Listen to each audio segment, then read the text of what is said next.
ഞങ്ങൾ വെള്ളാപ്പള്ളിയെ പോലുള്ള ആളുകൾ പറയുന്ന ഇത്തരം കാര്യങ്ങളെ സമ്മർദ്ദങ്ങൾക്ക് വഴങ്ങുന്ന ആളുകളല്ലെന്നേ. ഞങ്ങളുടെ നിലപാട് വളരെ സുവ്യക്തമാണ്. കെ ബാബുവല്ല ആര് പറഞ്ഞാലും കോൺഗ്രസ് പാർട്ടിയുടെ നിലപാടെന്ന് പറയുന്നത്, UDF നിലപാടെന്ന് പറയുന്നത്, VD സതീശൻ പറഞ്ഞ അതിലെന്താ സംശയമുള്ളത്? ഇത് വെള്ളാപ്പള്ളിയുടെ മാത്രം കാര്യമല്ലല്ലോ. വെള്ളാപ്പള്ളി താങ്കൾ പറഞ്ഞതുപോലെ കഴിഞ്ഞ കുറച്ച് നാളുകളായി ഇത്തരം വിഷജൽപ്പനങ്ങൾ നടത്തുകയാണ്. പക്ഷെ ഇവിടെ സർക്കാർ മറുപടി പറയേണ്ട ഒരു കാര്യമുണ്ട്. അദ്ദേഹം സർക്കാരിനെതിരെയാണ് അതിഗുരുതരമായ ഒരു ആരോപണം ഉന്നയിച്ചിരിക്കുന്നത്. അദ്ദേഹം പറഞ്ഞത് എന്താ? അദ്ദേഹം പറഞ്ഞത് സർക്കാർ കാര്യങ്ങൾ നടത്തുന്നത്, സർക്കാർ ഭരിക്കുന്നത് കാന്തപുരം AP അബൂബക്കർ മുസ്ലിയാർ പറഞ്ഞതനുസരിച്ചാണെന്ന് പറയുമ്പോൾ ഒരു വിഭാഗത്തിനെതിരെ മതസ്പർദ്ധ വളർത്താനുള്ള വളരെ ആസൂത്രിതമായ നീക്കമാണ് വെള്ളാപ്പള്ളിയുടെ വാക്കുകളിൽ. അത് നിഷേധിക്കേണ്ടത് ആരാ? ഇവിടെ മനഃശാസ്ത്രപരമായി പറയുന്നൊരു കാര്യമുണ്ട്. നിങ്ങളൊരു പട്ടിക്ക് തീറ്റ കൊടുക്കുമ്പോൾ കൃത്യസമയത്ത് ബെല്ലടിച്ച് അതിന് ഭക്ഷണം കൊടുത്താൽ പിറ്റേ ദിവസവും ബെല്ലടിച്ചു കഴിഞ്ഞാൽ ഭക്ഷണത്തിന് വേണ്ടി വരുമെന്ന് പറയുന്ന മനഃശാസ്ത്രപരമായ കണ്ടീഷനിങ്ങിൻ്റെ ഒരു തിയറി ഉണ്ട്. ഇവിടെ വെള്ളാപ്പള്ളി നടേശൻ ഇത്തരം വിദ്വേഷ പ്രസ്താവനകൾ പറയുമ്പോഴൊക്കെ അദ്ദേഹത്തിന് സ്വീകരണം കൊടുക്കുന്ന തരത്തിലേക്ക് സർക്കാർ സംവിധാനം മാറുകയാണ്.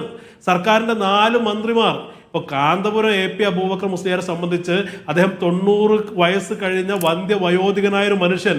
അദ്ദേഹം ഇപ്പോഴും നിമിഷപ്രിയയുടെ മോചനത്തിന് വേണ്ടി പരിശ്രമിക്കുന്നു. അദ്ദേഹത്തെ വിവിധ ജാതി മതവിഭാഗത്തിൽപ്പെട്ട ആളുകൾ, വിശ്വാസികളായിട്ടുള്ള ആളുകൾ, വിശ്വാസമേ ഇല്ലാത്ത ആളുകൾ എല്ലാവരും അദ്ദേഹം നടത്തിയ പരിശ്രമത്തെ സ്വാഗതം ചെയ്യുകയും സംഘപരിവാറിന് പോലും പറയാൻ വാക്കുകൾ നഷ്ടപ്പെടുകയും ചെയ്ത സന്ദർഭത്തിൽ വെറുപ്പിന്റെ രാഷ്ട്രീയക്കാർ പിൻവാങ്ങേണ്ടി വരുന്ന സന്ദർഭത്തിലാണ് കേരളത്തിലെ ഗവൺമെന്റിന്റെ നവോത്ഥാന സമിതിയുടെ ചെയർമാൻ എന്ന് പറയുന്ന ഒരു വ്യക്തി, വെള്ളാപ്പള്ളി നടേശൻ, ഇത്തരമൊരു പ്രസ്താവന പുറപ്പെടുവിക്കുന്നത്. ഞങ്ങളുടെ പാർട്ടിയുടെ നിലപാട് VD സതീശൻ പറഞ്ഞിട്ടുണ്ട്. ഗവൺമെന്റിന്റെ നിലപാട് പിണറായി വിജയൻ പറയുമോ എന്നാണ് ഞങ്ങളുടെ ചോദ്യം. അദ്ദേഹം പറയേണ്ടത് എന്താ? ഇത്തരം കാര്യങ്ങൾ പറയുമ്പോൾ വളരെ ഗുരുതരമായ ഒരു ആക്ഷേപമാണ് അദ്ദേഹം ഉന്നയിച്ചിട്ടുള്ളത്. ഇവിടെ ഭരണം നടത്തുന്നത് കാന്തപുരം AP അബൂബക്കർ മുസ്ലിയാർ പറഞ്ഞതനുസരിച്ചാണ് എന്ന് പറയുമ്പോൾ അത് നിഷേധിക്കേണ്ട ബാധ്യത ആരുടെയാ? ഇവർ നിഷേധിച്ചിട്ടുണ്ട്.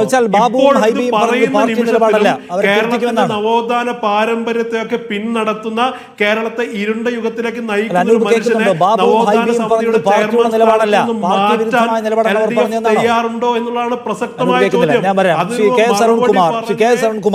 ഇന്നിപ്പോ CPIM സംസ്ഥാന സെക്രട്ടേറിയറ്റ് ഒരു കുറിപ്പ് പുറത്തിറക്കിയിട്ടുണ്ട്. വർഗീയതയ്ക്കെതിരെ SNDP യോഗം അടക്കം മതനിരപേക്ഷ മൂല്യങ്ങൾ ഉയർത്തി പ്രവർത്തിക്കണമെന്ന ഉപദേശവും അതിനകത്തുണ്ട്. ആ കുറിപ്പിന്റെ ഉദ്ദേശം എന്താണ്? അതിന്റെ പശ്ചാത്തലവും അതിന്റെ സാഹചര്യം എന്താണ്? ആ കുറിപ്പ് ഇറക്കാനുള്ള സാഹചര്യം അല്ല, ആ കുറിപ്പിൽ കൃത്യമായിട്ട് തന്നെ പറഞ്ഞിട്ടുണ്ടല്ലോ, കേരളത്തിന്റെ മതനിരപേക്ഷ സംസ്കാരത്തിൽ പോറലേൽപ്പിക്കുന്ന പ്രസ്താവനകൾ, അത്തരത്തിലുള്ള ഇടപെടലുകൾ ആരും നടത്തരുത്. അടുത്ത കാലത്ത് ചർച്ചയായ നിരവധി ഇടപെടലുകൾ നമ്മൾ കാണുകയാണ്.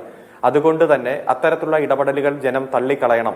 കേരളത്തിന് പ്രത്യേകമായിട്ടൊരു പാരമ്പര്യമുണ്ട്. അത് മതനിരപേക്ഷത ഉൾക്കൊള്ളുന്ന പാരമ്പര്യമാണ്. നവോത്ഥാന ശക്തികൾ തുടക്കം കുറിച്ച ആ മതനിരപേക്ഷ ഇടപെടലുകളെ ഈ കേരളം നെഞ്ചോട് ചേർത്ത് സംരക്ഷിക്കുന്ന സാഹചര്യമാണ് നമ്മുടെ സംസ്ഥാനത്തുള്ളത്. അത് മറ്റ് സംസ്ഥാനങ്ങളെല്ലാം അസൂയയോടെ നോക്കിക്കാണുന്ന സാഹചര്യമാണ്. അതിന് പോറലേൽപ്പിക്കുന്ന തരത്തിലുള്ള ഇടപെടലുകൾ ആരുടെ ഭാഗത്തുനിന്നുണ്ടായാലും അത് വളരെ ഗുരുതരമായിട്ടുള്ള പെശകാണ്.